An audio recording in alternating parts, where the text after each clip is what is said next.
माणसाला आयुष्यामध्ये छंद असणं फार फार गरजेचं आहे. नाहीतर एखादा वेडा माणूस आणि एखादा हुशार माणूस पण जो छंदविरहित आहे तो समानच, असं मला कुठेतरी वाटतं. परवा माझ्याकडे एक 42 वर्षाची व्यक्ती आली होती. दुर्दैवाने तो हजबंड होता, म्हणजे नवरा. आता दुर्दैवाने ह्या करता, कारण इंटरकास्ट मॅरेज झालं, लव्ह मॅरेज झालं.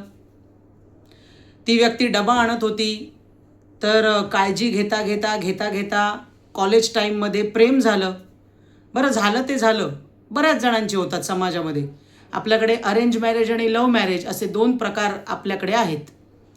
परंतु आज जवळजवळ 26 वर्ष झाली त्या बाईने एवढं नुकसान केलं आहे आयुष्यामध्ये लग्न झाल्यानंतर, की आज तो व्यक्ती 2 BHKच्या फ्लॅटमधून 10x10च्या रूममध्ये येऊन राहत आहे.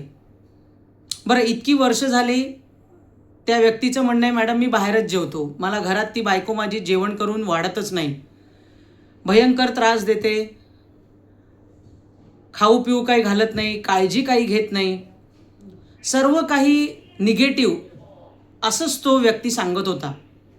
मला माहिती आहे बऱ्याच गोष्टी या खऱ्या नसतात, कारण आम्ही जेव्हा नोटीस पाठवतो भेटायला यायची समोरच्या व्यक्तीला, नवरा आला असेल तर बायकोला नोटीस पाठवते, बायको आली असेल तर नवऱ्याला नोटीस, तेव्हा खरा चिठ्ठा काय तो उघडला जातो.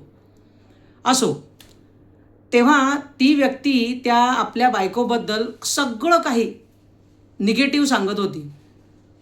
आणि मी एवढं केलं, मी तेवढं केलं, माझ्या संसाराचे सगळे फोटो ते मला दाखवत होते, मला मुलीबद्दल कन्सर्न आहे, जर आमचा घटस्फोट झालाच तर मुलीशी संबंध कसा ठेवणार, अशा प्रकारचं बरंच दुःखाने आणि प्रश्नांनी घेरलेला एक व्यक्ती, एक हजबंड माझ्या ऑफिसला आला होता. त्यांना प्रथम शांत केलं. त्यांना म्हटलं की तुमच्या बायकोने कितीही काही झालं तरी आज घटस्फोटाची केस ही दाखल केलेली आहे आणि ही सत्य परिस्थिती आहे. आणि घटस्फोटची केस जेव्हा टाकली त्यानंतर त्याला उत्तर देणं देखील आता भाग आहे. बरोबर की नाही? तुम्ही त्याच्यातनं पळ काढू शकत नाही. तुम्ही किती दाखवाल की मी खूप चांगला प्रेमळ नवरा आहे, मी जेव्हा चांगली परिस्थिती होती तेव्हा घरात सगळं काही चांगलं होतं, आम्ही ह्या हॉटेलमध्ये जात होतो, आम्ही ह्या पिकनिकला जात होतो, आम्ही 10 लोकांना तिच्या फॅमिलीला घेऊन जात होतो, हे कितीही खरं असलं तरी घटस्फोट टाकल्यानंतर त्या जे आरोप आहेत त्यांना तुम्हाला उत्तरं तुम्हाला डॉक्युमेंटेशनने द्यावी लागतात. हे तुमचं जे रडणं आहे ते कोर्टामध्ये ओरली कोणी ऐकत नाही, एवढा कोर्टाला वेळ नसतो. बरोबर की नाही? तर असं सगळं तो व्यक्ती मला सांगत होता. मग सांगितल्यानंतर मी त्यांना एकच प्रश्न विचारला, अशी जी बायको आहे जी तुम्हाला अगदी पिडतीये, त्रास देते, म्हणजे 2 BHKच्या फ्लॅटमधनं तुम्ही आज 10x10च्या रूममध्ये येऊन राहताय, ह्यावरनं तुमची प्रगती आणि अधोगतीचा अंदाज येऊ शकतो मला. मग आता तिला घटस्फोटाला घटस्फोट असं तुम्ही का देत नाही आहात? काय कारण आहे, काय पर्पज आहे की तुम्हाला हे लग्न वाचवायचं आहे? तर म्हणाला, मॅडम एकटेपणा.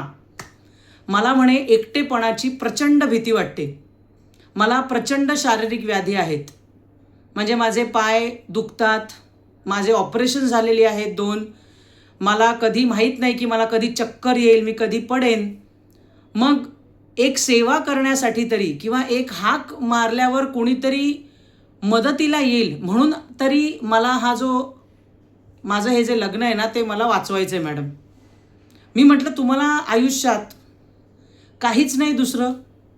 म्हणजे आपण म्हणतो ना की बाबा कितीतरी लोक आज एकटी राहतात, आज मनातनं लोक एकटी राहतात, आज संसारामध्ये दोघं असून देखील प्रॅक्टिकलिटीमध्ये ती लोक एकटी राहतात, हो की नाही? आज असं लोक शो ऑफ करणारी खूप आहेत की बाबा आम्ही मस्त आहोत, छान आहोत, पण प्रॅक्टिकलिटी इज सो डिफरंट.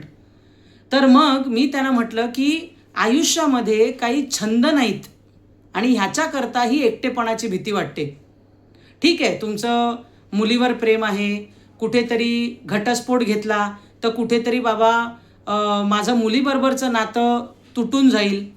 याच्यावर मी आधी एक सांगू इच्छिते की कधीही नवरा बायकोचा घटस्फोट होतो, आई वडिलांचा नाही. त्यामुळे मुलीपासनं आपण दुरावू ही भीती जरी खरी असली तरी तुमचे वडिलांचे अधिकार कोणीही छीनू शकत नाही, ही गोष्ट तुम्ही लक्षात ठेवा.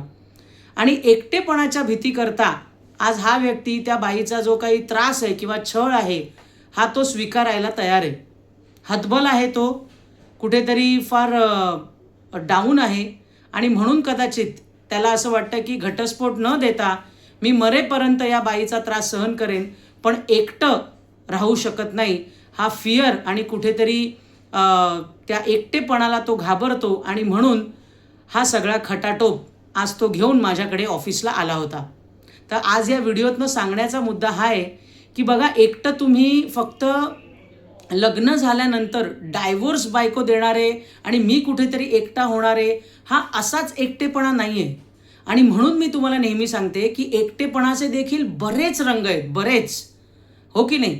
तर त्यामुळे काहीतरी आयुष्यामध्ये छंद लावा, वाचनाचा, काहीतरी म्युझिक ऐकण्याचा, काहीतरी एखादं इन्स्ट्रुमेंट शिकण्याचा, काहीतरी छंद, ट्रेकिंगचा, आहे की नाही. म्हणजे तुम्हाला हा एकटेपणा येणार नाही. व्हिडिओ कसा वाटला ते जरूर सांगा, विषय कसा वाटला तेही जरूर सांगा आणि तुमच्या काही कमेंट्स असतील तर त्या नक्की कमेंट्स बॉक्समध्ये लिहा. धन्यवाद.